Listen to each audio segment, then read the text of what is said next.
Salutación. Santiago, siervo de Dios y del Señor Jesucristo, a las 12 tribus que están en la dispersión, salud. La sabiduría que viene de Dios. Hermanos míos, tened por sumo gozo cuando os halléis en diversas pruebas, sabiendo que la prueba de vuestra fe produce paciencia. Mas tenga la paciencia su obra completa, para que seáis perfectos y cabales, sin que os falte cosa alguna. Y si alguno de vosotros tiene falta de sabiduría, pídala a Dios, el cual da a todos abundantemente y sin reproche, y le será dada. Pero pida con fe, no dudando nada, porque el que duda es semejante a la onda del mar, que es arrastrada por el viento y echada de una parte a otra.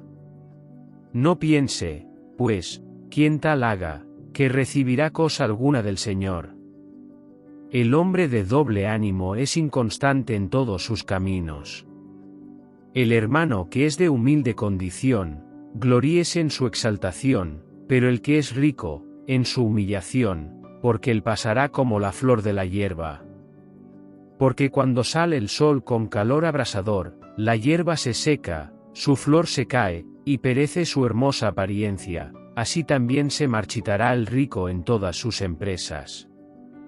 Soportando las pruebas.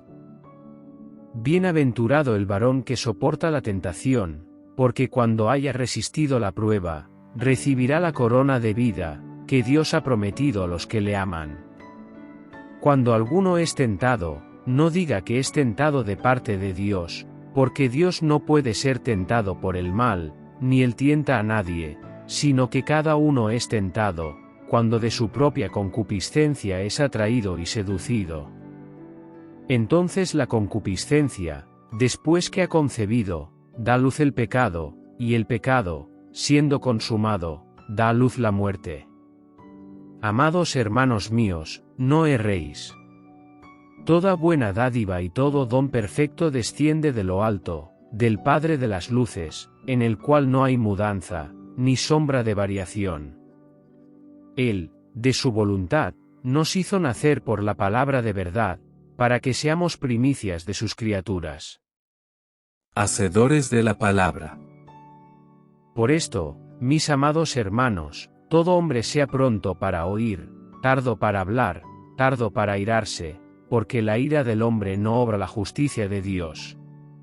Por lo cual, desechando toda inmundicia y abundancia de malicia, recibid con mansedumbre la palabra implantada, la cual puede salvar vuestras almas. Pero sed hacedores de la palabra, y no tan solamente oidores, engañándoos a vosotros mismos.